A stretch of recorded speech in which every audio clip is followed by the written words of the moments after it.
I walked out confidently as the elevator doors opened on the floor where my department was located. I let out a loud cry as soon as I saw my manager, Michael. Michael, I've just cleared up the misunderstanding with a client.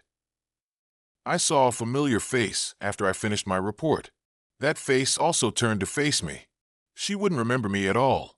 She wouldn't be able to identify a simple Japanese man who had aged into a typical middle-aged visage. Even as she did, to my astonishment, the blonde beauty came running toward me, saying my name. My name is James. My age is 37. I started working for this company in the middle of my career. I haven't done well in sales. I put up with Michael reprimanding me every day. Hey, are you aware of the circumstances? You must begin producing outcomes. Frustrated Michael ran his fingers through his hair.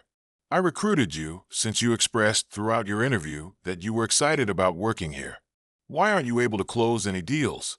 Then, to be honest, I want to know the answer for myself. I have a lot of passion for the benefit of the business.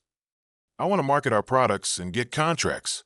However, when I'm around clients, my excitement tends to backfire. For some reason, it never results in a signed deal. I am unable to express what I need to say. No matter how many simulations I run or how much I practice at home, I can hardly say half of what I practiced. I freeze when I know the client is going to make a choice. The outcome is consistently the same. You simply aren't suited for sales. Perhaps you ought to consider changing occupations. I have also had the similar thought. I'm not good at sales. No, I answered, continuing to bend my head deeply. I'd like to keep trying. Give me another chance, please. Michael sighed once more. I have to do it myself. Since you can't close transactions, you could lose your job if you continue to put things off. I'm going to take care of some cold calls. You remain here and complete that documentation. Michael then departed for an unforeseen sales call. I turned to the documents and bowed deeply to his retreating back. I'm genuinely skilled at this type of work. I was struck with frustration and a sense of futility when I considered how, as a salesperson, I was unable to add to the company's profitability. I must, however, give it my all for the benefit of the business. I whispered to myself, I will, and went back to work. After that, months went by. I began to get contracts here and there with Michael's assistance. Nevertheless, my performance was still far behind that of my coworkers. But the little victories gave me some self-assurance, and I noticed that I was less nervous in customer meetings.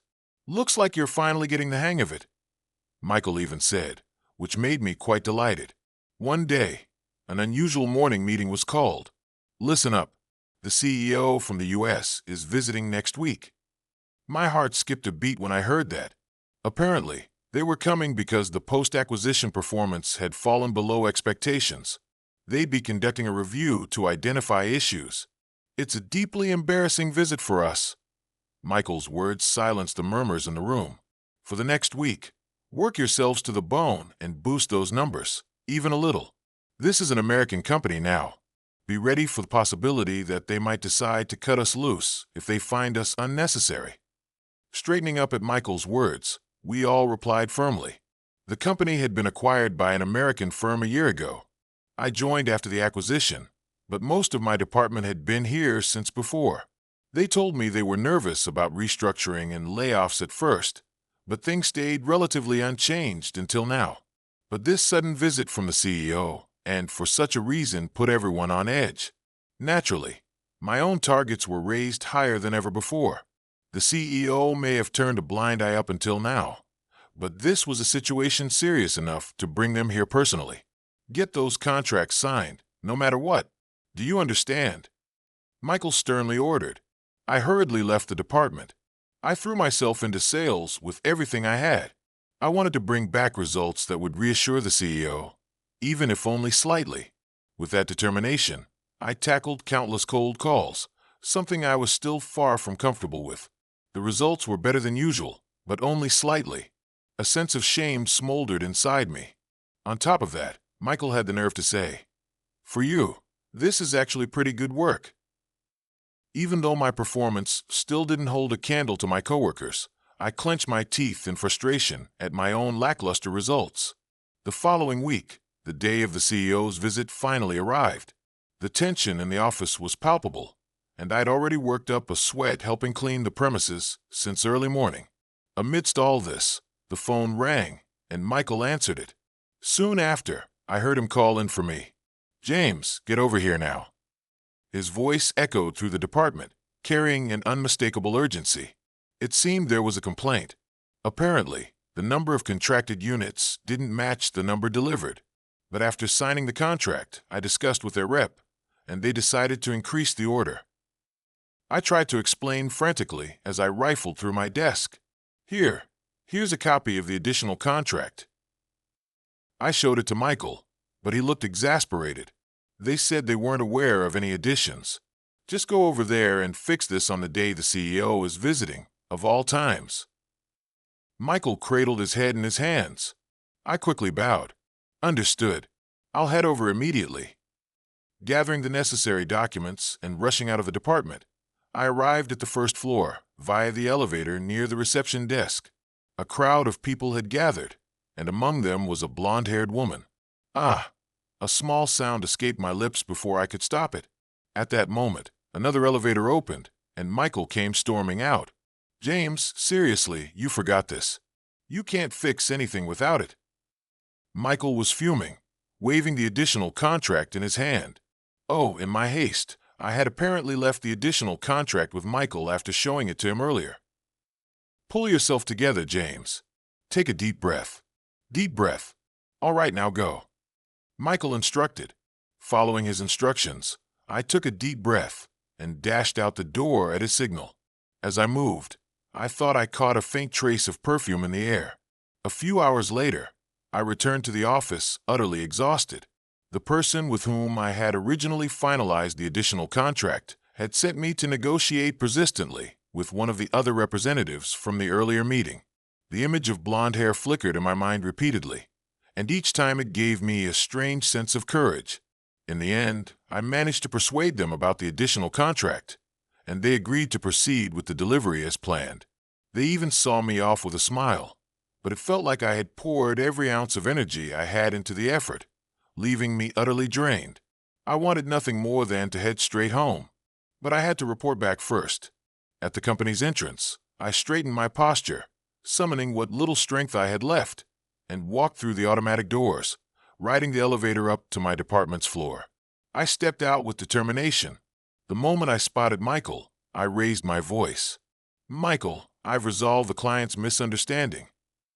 After delivering my report, I noticed a familiar face. That face was looking at me too. There's no way she remembers me. Even if she does, she wouldn't recognize a plain Japanese face that's now aged into a middle-aged one. But contrary to my expectations, the blonde beauty ran straight toward me and exclaimed, "James," before throwing her arms around me in a hug. The people around us were stunned, and I didn't understand what was happening either. I stared at her in disbelief. "Cindy, could it be? Do you remember me?" I asked in English. Her eyes sparkled as she nodded emphatically. "Of course, I remember you, James. I've missed you. What are you doing here?" I couldn't help but smile faintly. "Sauls, I wanted to be helpful to you in some way, though my performance has been terrible." It was only then that I noticed the stares from those around us. Embarrassed, I stepped back from Cindy and began explaining.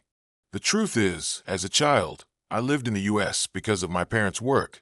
I spent so much time abroad that I even forgot how to speak Japanese at one point.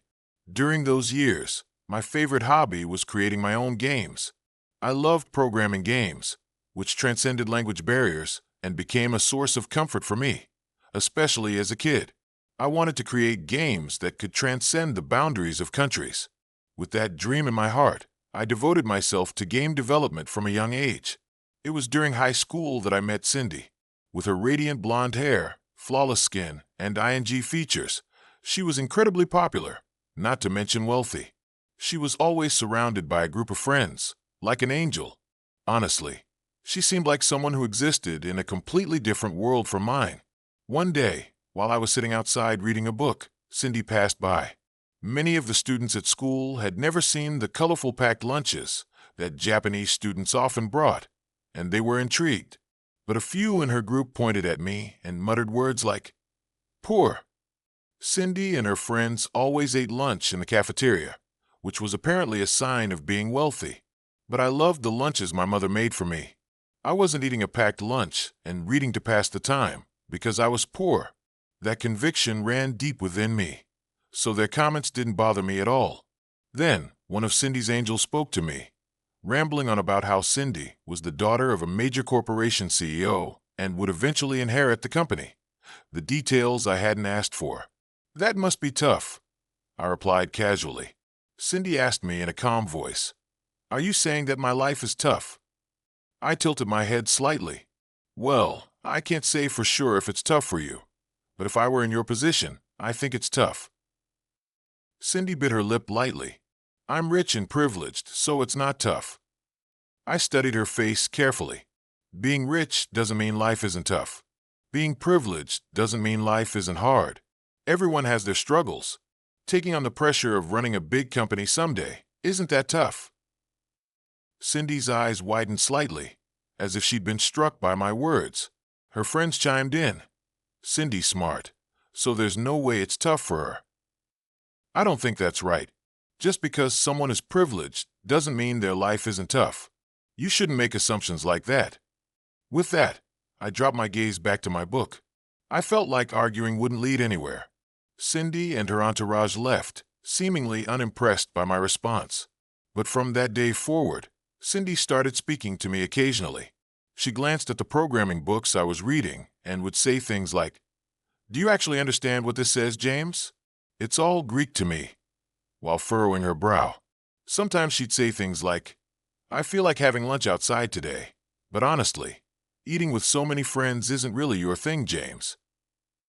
Whatever, it doesn't matter. Then, during lunch, Cindy appeared in front of me, glancing around nervously to make sure no one saw her. I snuck out through the small bathroom window. They're probably all looking for me right now. Hey, we can't stay here. They'll find us. Let's go somewhere else, she said with a mischievous grin. But I shook my head and tried to reason with her. It's not fair for your friends to keep searching for you. Should I tell them you're feeling unwell? Cindy's eyes widened in surprise. James, even though they said all those mean things to you, are you telling me it's wrong for people like that to go around looking for me? I smiled lightly and nodded. That wasn't even close to being mean enough to bother me. I then explained a harmless excuse to her group and let them know Cindy was fine. Afterwards, Cindy and I shared lunch together. Soon after, Cindy openly announced to everyone that she'd be eating lunch with me from then on. She even said with a bright smile that she wanted it to be just the two of us. From that day forward, Cindy and I began having lunch together alone. Eventually, our lunches turned into something more, and we naturally began dating. Dating Cindy was pure joy. Every time we met, I found myself falling more in love with her.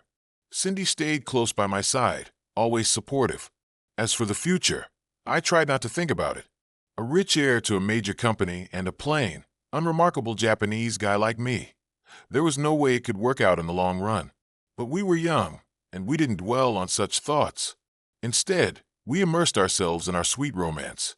Things changed during our second year of high school. My parents decided to move back to Japan, and naturally, I had to go with them. I declared to Cindy that I would return to the U.S. for college and come back to her. Cindy said, our company is aiming to expand into the gaming industry. We need someone like you, James, a genius who can create games on his own. If you contribute to our company, I'm sure we'll be able to get married. So promise me you'll come back. With such conviction, we decided to try a long-distance relationship between Japan and the U.S. I truly believed we could make it work, but as young as we were, we lacked the patience for it. The time difference between the U.S. and Japan made communication challenging. Back then, international calls weren't something you could make casually. Though Cindy's family was wealthy, her parents didn't allow her to spend money frivolously. They believed in raising her with grounded values. As for me, I came from a typical middle-class family. Frequent international calls and long conversations weren't something we could afford. The internet was still in its early stages, which only added to the frustration. It was Cindy who broke first. Why don't you call me? Why are you always so tired? She asked. I was struggling in Japan, trying to prepare for admission to American university. The American curriculum was completely different, and just keeping up with my high school classes was hard enough. I felt bad, but my responses to her became more and more neglectful. After countless arguments, Cindy quietly said goodbye. I've met someone else. I can't help it. We never see each other, she said. I nodded weakly. I'll always wish for your happiness, Cindy. I'll pray from Japan for your company's success. Those were the last words I said to Cindy, and so we broke up. Without the goal of returning to the U.S., I enrolled in a Japanese university and eventually joined a major company as a systems engineer. Despite my ordinary appearance, I was recognized as a genius programmer, highly valued for my technical skills and contributions to the company. Because I was so well regarded, I attracted a fair amount of attention from women. There were times when things seemed promising, but I was naturally shy and always busy with work. Those opportunities eventually fizzled out, and I settled into a solitary lifestyle. One day, I came across shocking news. Cindy had become the CEO of her family's company after her father's sudden death. The ambitious new CEO was expanding aggressively, even acquiring a Japanese company. She planned to further expand the business even from Japan. I can still help, I muttered to myself. With that determination, I submitted my resignation to the company where I had worked for many years. I applied to the company Cindy had acquired. Despite having no experience in sales, during the interview, I passionately explained my reasons for wanting to join, and somehow I got the job. A high turnover of anxious employees following the acquisition was probably one reason why an inexperienced person like me was hired. And so here I was, struggling to secure contracts, but still working as an employee of Cindy's company. When I finished telling my story to my colleagues, they were all wide-eyed with disbelief. Taking an unfamiliar job for a woman you broke up with nearly 20 years ago, that's reckless to the point of insanity, one of them said. I smiled bitterly. I think so too. Honestly, I feel like a leech, not being able to contribute much. I scratched my head and turned to face Cindy, but I'll do my best to be of help someday. Please let me keep working here. I bowed deeply to her. Cindy smiled faintly. Silly man, she said before turning on her heel and walking toward the elevator. I've identified the main issues. I'll send you my improvement plan by next month, were her parting words. Cindy stepped into the elevator and quickly left the department. Feeling a twinge of sadness, I returned to my work. After work, I found myself trudging home, lost in thought. I hadn't seen Cindy again after that. She was probably busy inspecting other floors, but she never returned to the sales department. A few hours later, I heard that the CEO had already completed her inspection and left. My heart sank just a little. I had allowed myself to hope, even just a little, that she still felt nostalgic about me. Maybe she'd come back to the sales department. Maybe we'd exchange contact information. At the very least, I knew she was still single. The faint hope I had that maybe, since she didn't have anyone in her life, there might still be a chance, was completely shattered. She's probably already on a plane by now, I thought. She must be incredibly busy, flying all the way to Japan, not even sightseeing, and heading straight back. Just thinking about it made my head spin. Turning into the narrow alley, I approached the apartment building where I lived. When I casually looked up at the door to my second-floor unit, I nearly jumped out of my skin. Cindy was standing there, smiling and waving at me. Hi, I've been waiting for you. The sight of the CEO of a massive American corporation standing in front of the shabby door of my old apartment, dressed in a tailored dress and accompanied by a towering man who was clearly her bodyguard, was beyond surreal. I invited Cindy inside. The man beside her was apparently both her bodyguard and secretary. Cindy told him to wait outside, but I objected. However, I told him that waiting right in front of the door would inconvenience my neighbors. The bodyguard pleaded, explaining that he couldn't be separated from Cindy no matter what, and asked if he could wait somewhere nearby. In the end, because Cindy insisted on being alone with me, I let the bodyguard wait in my bedroom. Having a bodyguard in my bedroom, this is so weird, I muttered while nervously making tea. Cindy laughed, her voice light and carefree. It's his job. You could have just let him wait outside. You're as kind as ever, James. But honestly, I wasn't being kind. I was worried about rumors spreading of a burly man loitering outside my door. Not that it mattered, given that the sight of a blonde beauty and her bodyguard at my apartment had probably already drawn plenty of attention. How do you even know where I live? I asked, speaking English again after so long, feeling clumsy. Who do you think I am? Cindy replied with a teasing glint in her eyes. Right, I work for her company after all. That's an abuse of power, I muttered in Japanese. Cindy narrowed her eyes sharply. You haven't changed a bit, James. Still muttering in Japanese, whenever you don't want me to hear something.